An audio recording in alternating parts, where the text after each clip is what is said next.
Combien de temps as-tu vécu au Japon? Mec, probablement 18 ans, quelque chose comme ça. 18 ans. À quel âge es-tu parti là-bas? Je suis allé là-bas quand j'avais probablement 16, 17 ans, quelque chose comme ça. Et pourquoi y es-tu allé si jeune? Je voulais apprendre les arts martiaux. Je voulais apprendre la guérison, l'herbologie. Certaines histoires vivent dans l'ombre, murmurées entre les murs des dojos, transmises à travers des interviews floues, jamais confirmées, jamais démenties. Cela peut sembler trop philosophique, mais c'est un jeu d'acteur sans agir ou un agir sans jeu. Tu m'as perdu là. Oui, je t'ai perdu. Une de ces histoires prétend qu'en 1970, un jeune Steven Seagal a frappé à la porte de Bruce Lee et en est reparti meurtri, humilié et silencieux. Mais est-ce seulement possible? Les chronologies coïncident à peine. Les personnes impliquées ont disparu depuis longtemps. Pourtant, la rumeur persiste. Dans ce documentaire approfondi, nous disséquons chaque indice, analysons les déclarations, scrutons les incohérences et affrontons la question que personne n'ose poser. Et si c'était vrai? Voici le vrai combat entre Bruce Lee et Steven Seagal en 1970 que tout le monde a manqué. La rumeur. La rumeur qui ne meurt jamais. Tout a commencé par un murmure, à peine audible sous le grondement des légendes des arts martiaux et du folklore hollywoodien. La rumeur raconte qu'en 1970, un jeune Steven Seagal, alors adolescent relativement inconnu de Fullerton, Californie, se serait présenté sans invitation chez Bruce Lee à Culver City, exigeant un combat. Pas un défi respectueux, mais une épreuve audacieuse et sans retenue entre deux générations de pratiquants d'arts martiaux. À première vue, cela semble improbable. Il n'y a pas de photos, pas de vidéos, pas de documentation officielle d'un tel événement. La vie et l'héritage de Bruce Lee ont été disséqués à l'infini par des biographes, des historiens du cinéma et des experts en arts martiaux. Pourtant, aucune mention n'a jamais été faite de cette rencontre mystérieuse. Pendant des décennies, l'histoire a flotté dans les marges, et si, mythique que les fans débattaient discrètement, la rejetant pour la plupart comme une légende ou une exagération de Seagal lui-même. Puis, en 2023, tout a changé. Une chaîne a mis en ligne une vidéo qui a ravivé la rumeur avec une intensité nouvelle.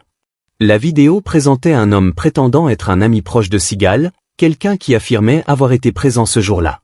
Sa voix tremblait légèrement alors qu'il racontait l'histoire, parlant avec l'intimité d'un confident ayant gardé le secret pendant des années.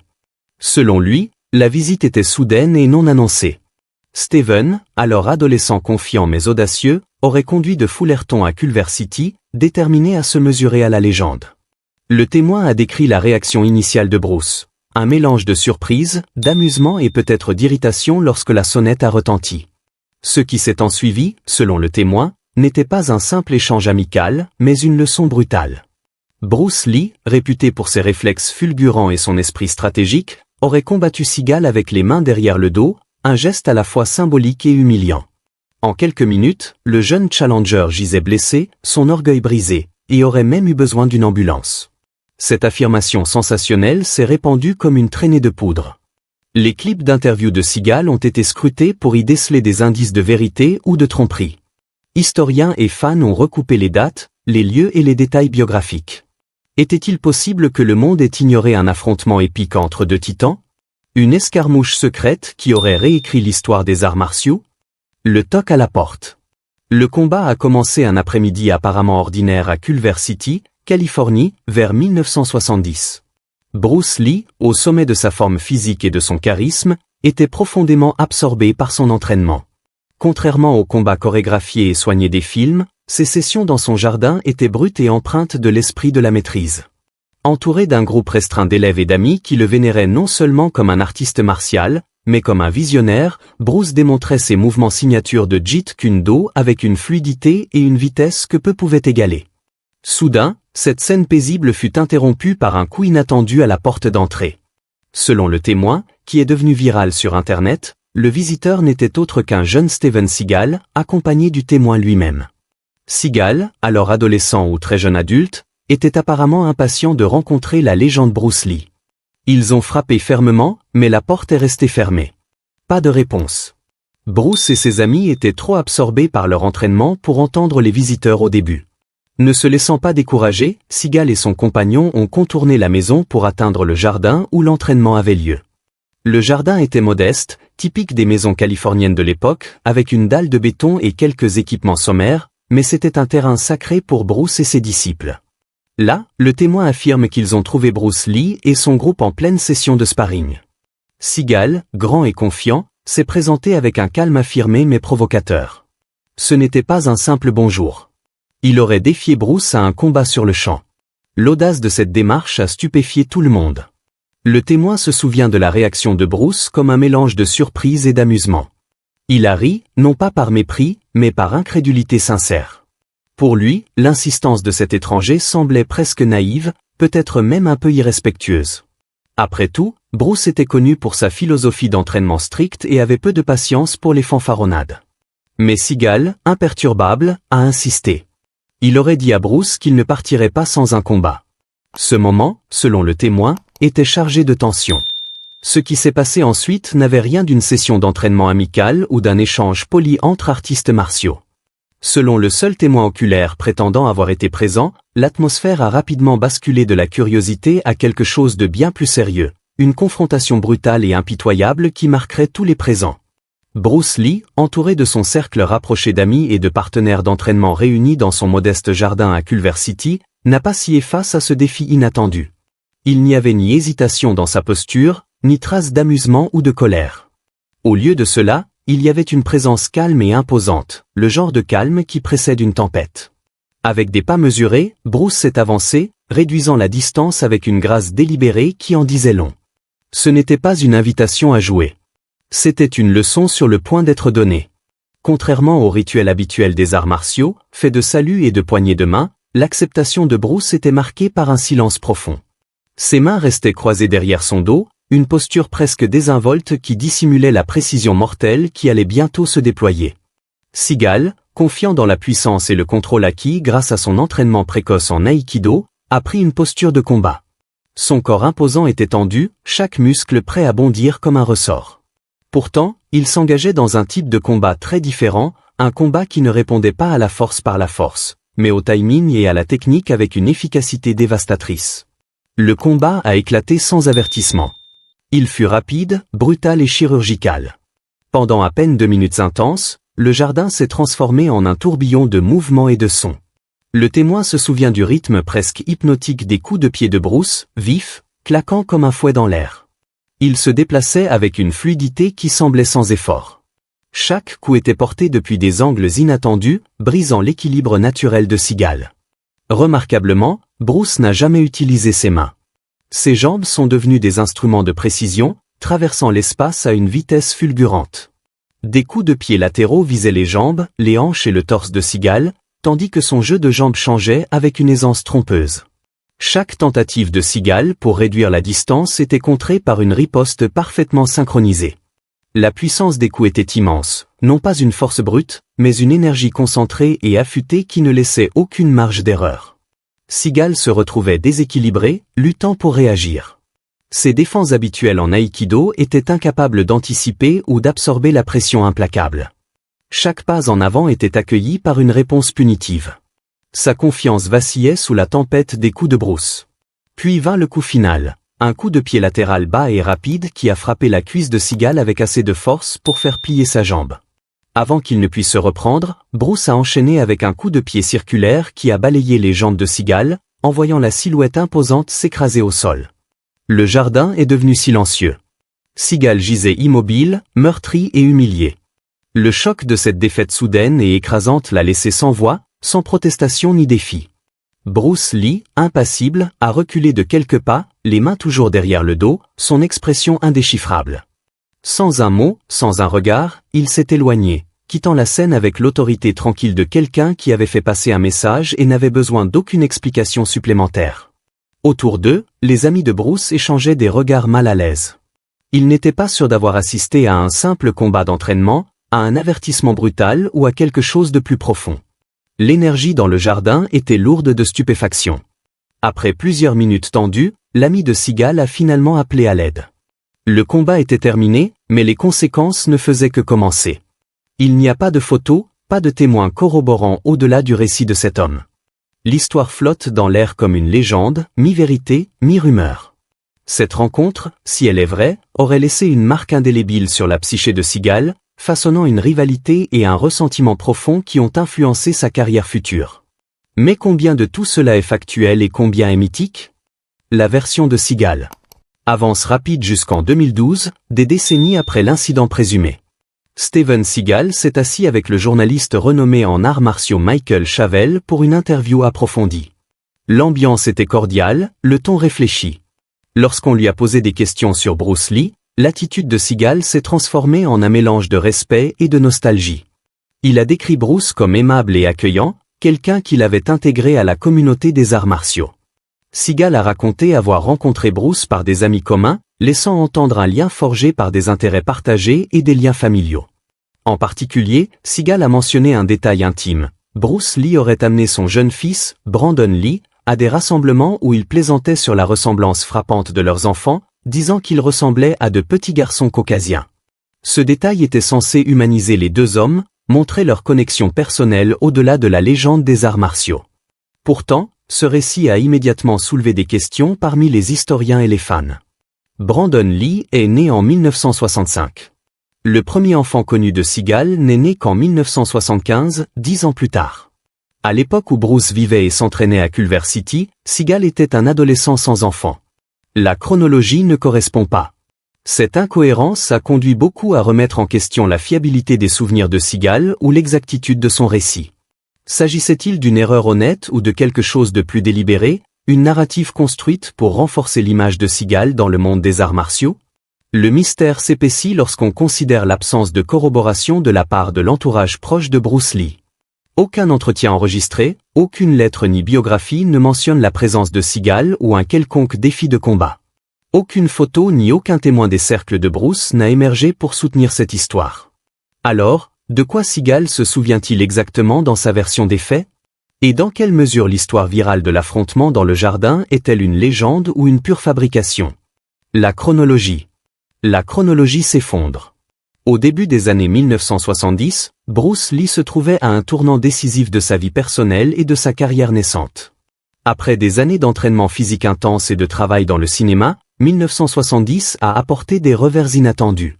Cette année-là, Bruce a subi une grave blessure au dos pendant un entraînement, un événement débilitant qui a limité ses activités physiques et l'a forcé à adapter son approche des arts martiaux et du cinéma.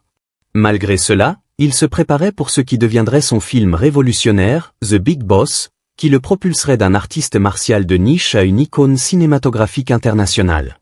À cette période, Bruce était principalement basé à Hong Kong, profondément impliqué dans l'industrie cinématographique locale, tout en maintenant sa maison et son école d'arts martiaux dans la région de Los Angeles, notamment à Culver City, Californie.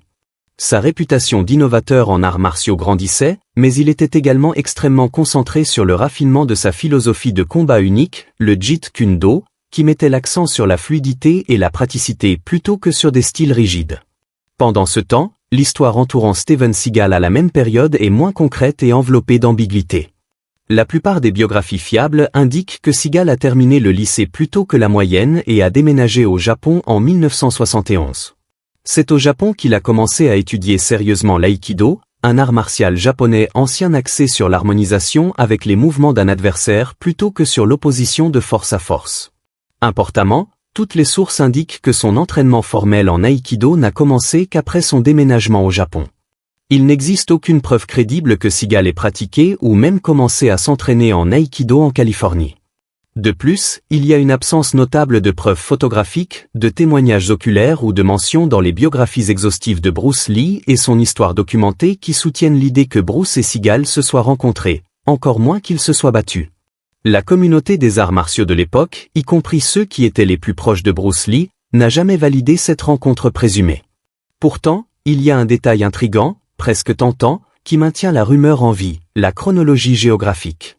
Bruce Lee vivait et enseignait à Culver City à la fin des années 1960 et au début des années 1970, tandis que Seagal vivait à Fullerton, Californie, avant de déménager au Japon.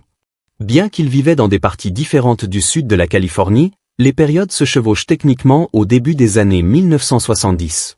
Ce léger croisement de lieu et de temps, aussi mince soit-il, est précisément le fil ténu sur lequel la légende a été tissée et persiste à captiver les fans et les rumeurs. La confusion avec Dan Inosanto. Ajoutant une autre couche de complexité à ce récit embrouillé, il y a la figure de Dan Inosanto, l'un des élèves les plus fiables de Bruce Lee et un artiste martial respecté à part entière. Inosanto a joué un rôle déterminant dans la diffusion de l'héritage de Bruce et était un pratiquant chevronné de l'eskrima, un art martial philippin impliquant le combat avec bâton et à main nue. Une source notable de confusion provient d'une scène du film d'action de 1991 Out for Justice, où le personnage de Steven Seagal affronte dans un bref combat intense un personnage joué par Dan Inosanto. Ce combat met en avant un affrontement de styles martiaux, l'aïkido contre l'eskrima. Bien que bref, il porte un choc symbolique de deux mondes. Dans une interview ultérieure avec Schiavello, Seagal fait référence à un combat contre un ami proche de Bruce Lee dans un film. Les observateurs ont pointé du doigt qu'il s'agissait d'Inosanto. Cependant, la conversation glisse rapidement d'Inosanto à Bruce Lee lui-même, et c'est là que les eaux deviennent troubles et que les rumeurs commencent à tourbillonner. La question cruciale devient, Seagal a-t-il explicitement revendiqué avoir combattu Bruce Lee dans la vraie vie ? Ou s'agit-il d'une mauvaise interprétation ou d'une distorsion délibérée par des créateurs de contenu avides de titres sensationnels? Les preuves penchent vers cette dernière hypothèse. Une revue minutieuse de l'interview avec Schiavello révèle que Seagal n'a jamais affirmé avoir eu un combat physique avec Bruce Lee. Au contraire, il a parlé de respect mutuel entre artistes martiaux, d'une connexion indirecte via James Coburn, une connaissance et mentor commun, et de son admiration pour la technique de combat de Bruce Lee, en particulier son coup de pied latéral légendaire. Seagal a reconnu l'impact de Bruce Lee sur les arts martiaux au cinéma, mais n'a jamais revendiqué une confrontation directe. Cette nuance s'est perdue dans la traduction au fil du temps, remplacée par des clips viraux et des commentaires exagérés qui transforment des remarques vagues en affirmations concrètes mais infondées. Déconstruire le mythe. Quand on commence à éplucher les couches de l'histoire d'un combat secret entre Steven Seagal et Bruce Lee, les fissures apparaissent presque immédiatement.